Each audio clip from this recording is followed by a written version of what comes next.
Jangan macem-macem sama Nintendo. Soalnya katanya kamu salah punya nama aja bisa dituntut, bre.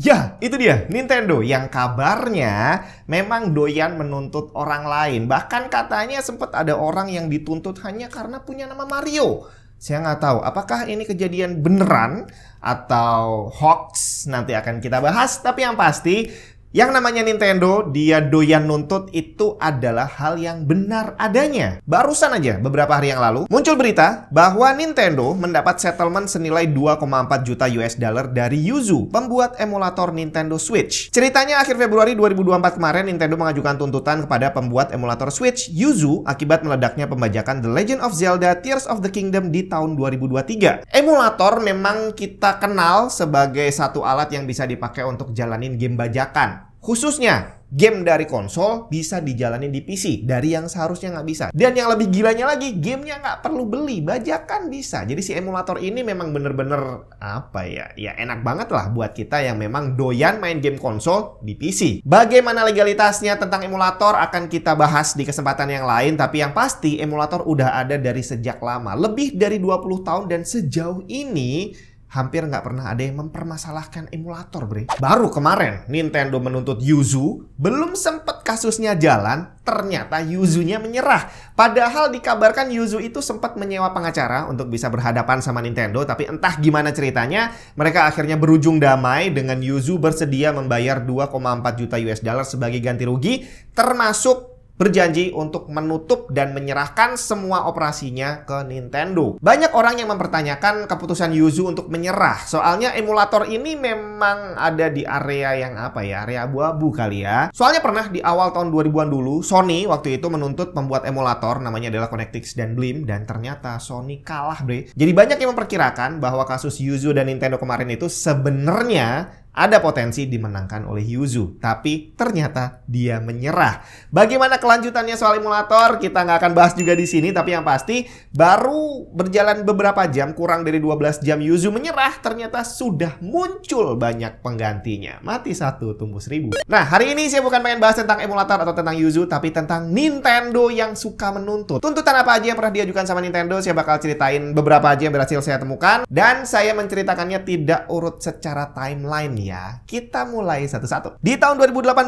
sepasang suami istri dari Arizona, Jacob and Christian Matthias, dinyatakan bersalah dan harus membayar ganti rugi ke Nintendo senilai 12,2 juta US dollar. Kesalahan mereka adalah menjalankan dua website, Love Retro dan LoveRoms.com, yang menyediakan game-game klasik Nintendo untuk bisa di-download secara gratis dan bisa digunakan di emulator. Yang jadi masalah di sini, downloadnya memang gratis, tapi kedua orang tadi dapat keuntungan lebih dari sana. Ada dari iklan, ada juga dari donasi. Akhirnya karena masalah pembajakan dan mereka dapat untung dari sana, dituntutlah sama Nintendo dan akhirnya mereka kalah, harus bayar denda 12,2 juta US dollar. Dan ini mereka masih dibilang beruntung loh, karena katanya tuntutan awalnya jauh lebih besar.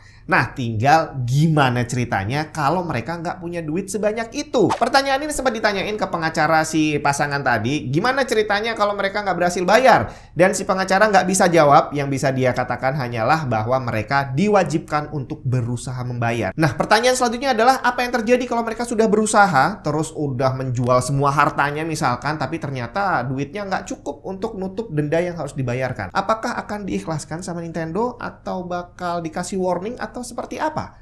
Kita lihat kasus berikutnya. Tahun 2023 lalu diberitakan ada seorang hacker bernama Gary Bowser dituntut oleh Nintendo. Dia kalah dan harus membayar 14,5 juta US dollar. Kesalahannya bukan karena namanya Bowser. Dia adalah salah satu anggota grup hacker yang menjual device yang membuat usernya bisa memainkan game bajakan di beberapa Nintendo system, terutama Switch dan 3DS. Bowser dihukum penjara selama 40 bulan ditambah ganti rugi 14,5 juta US dollar yang harus dibayarkan ke Nintendo. Masalahnya Bowser nggak punya duit sebanyak itu. Terus gimana? Apakah diikhlaskan sama Nintendo? Ternyata enggak deh. Bowser diwajibkan untuk menyerahkan 25-30% gajinya sampai bisa melunasi. Kalau sampai nggak bisa lunas ya berarti seumur hidup dia kerja, dia harus nyerahkan sebagian gajinya untuk membayar denda. Di saat berita itu muncul, Bowser udah di penjara beberapa bulan dan di dalam penjara dia udah kerja juga, udah menghasilkan uang dan sudah mulai nyicil, bre. Saya nggak tahu, nggak disebutin juga udah berapa bulan dia nyicil, tapi yang pasti saat itu udah muncul berita bahwa Bowser sudah berhasil membayar cicilan sebanyak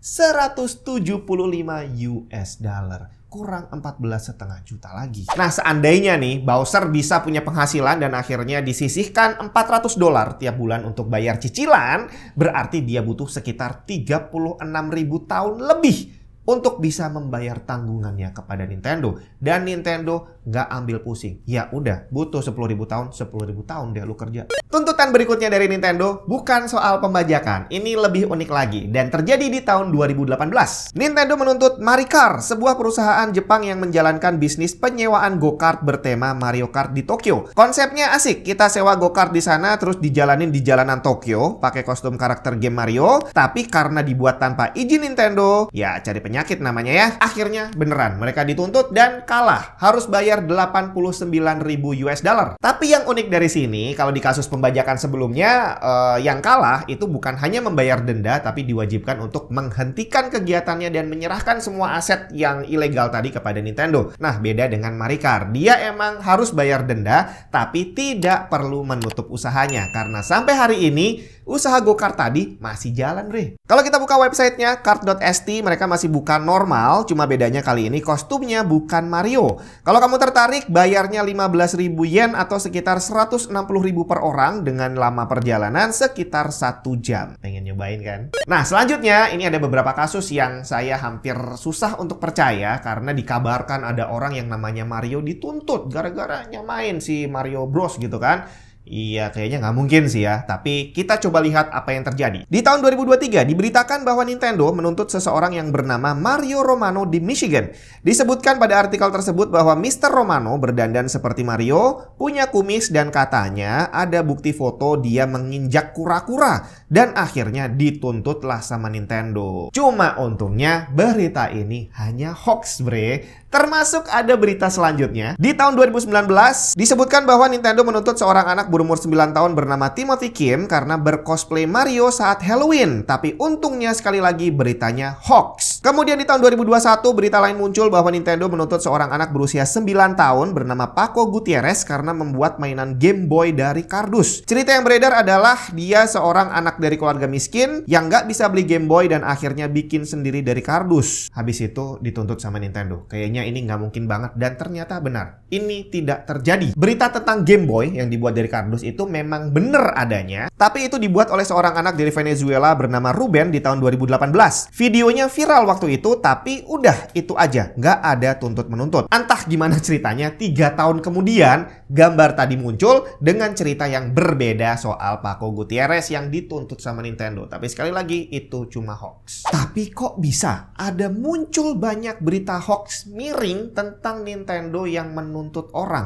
Apa yang terjadi? Karena biasanya tidak akan ada asap kalau nggak ada api. Nah, kabarnya berita ini bisa muncul karena banyak orang sebel sama Nintendo. Soalnya beberapa waktu sebelumnya, di tahun 2016 Nintendo meminta penutupan lebih dari 500 game fanmade. Diawali dengan Metroid Remake. Tahun 1986 Nintendo merilis game berjudul Metroid untuk Famicom. Beberapa versi refreshnya dibuat setelah itu tapi berhenti sejak tahun 2004. Akhirnya karena para fansnya ini nungguin kok nggak muncul-muncul gamenya, mereka berinisiatif, ya udahlah kita bikin aja game buatan kita sendiri untuk para penggemar Metroid. Gamenya dikasih judul AM2R, Another Metroid 2 Remake yang dibuat berdasarkan Metroid 2 The Return of Samus dari Game Boy. AM2R sendiri dikembangkan selama lebih dari 10 tahun dan dibagikan secara gratis. Tapi apa mau dikata, Nintendo bilang nggak boleh. Akhirnya ya udah, bukan cuma AM2R yang ditutup, tapi juga 500 lebih judul game fanmade lainnya harus bubar. Dan inilah momen dimana para penggemar berat Nintendo yang sampai bela-belain mau bikin game jadi berbalik melihat Nintendo sebagai pihak yang jahat. Nah, termasuk nih Nintendo juga sempat mengeluarkan kebijakan yang agak aneh berhubungan dengan konten kreator dan streamer.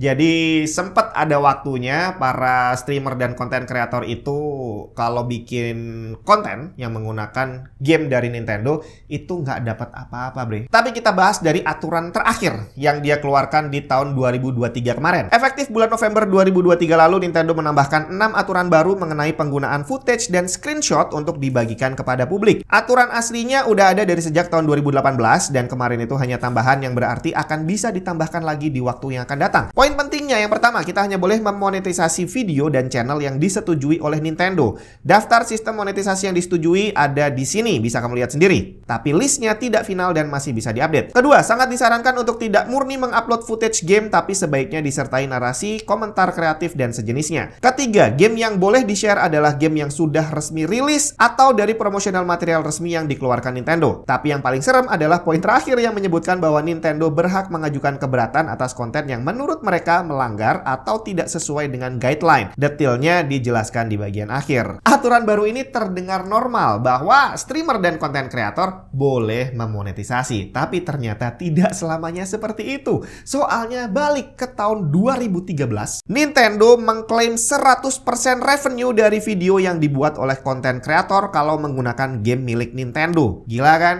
Gue bikin konten, pakai gambarnya Mario, dan akhirnya semua duitnya masuk ke Nintendo. Mantep banget nggak tuh? Tapi untungnya aturannya direvisi, bre. Tahun 2015 kebijakannya diupdate, kreator bisa dapat 60-70% revenue, tapi videonya harus di-approve dulu sama Nintendo sebelum di-upload. Jadi kalau gue bikin konten, harus gue kirim dulu ke Nintendo, dapat approval dari mereka, baru bisa di-upload. Habis itu dapat penghasilannya cuma sekitar 60-70% aja. Baru akhirnya di tahun 2018 muncul aturan yang baru dan diupdate terakhir kemarin November tahun 2023. Cuma sebenarnya sejauh ini yang saya lihat memang sah-sah aja bahwa yang dilakukan Nintendo itu masih dalam batas dia berusaha untuk melindungi intellectual property-nya gitu ya. Jangan sampai dibajak sama orang, jangan sampai dimanfaatkan oleh orang lain untuk dapat keuntungan, tapi Nintendo-nya dibiarkan apa adanya, nggak dapat bagian gitu kan. Ya nggak masalah sih, tinggal yang saya lihat Nintendo ini lumayan kejem, bre. Jadi kalau kita berurusan dengan pembajakan, iya sih salah. Cuma kalau pas lagi ketiban sial dan akhirnya kita kena tuntut sama Nintendo, nggak ada ampun. Seumur hidup harus bayar, ya udah seumur hidup lu harus bayar. Jadi buat yang masih hobi bajak pembajak, kayaknya mesti lebih hati-hati lagi kali ya.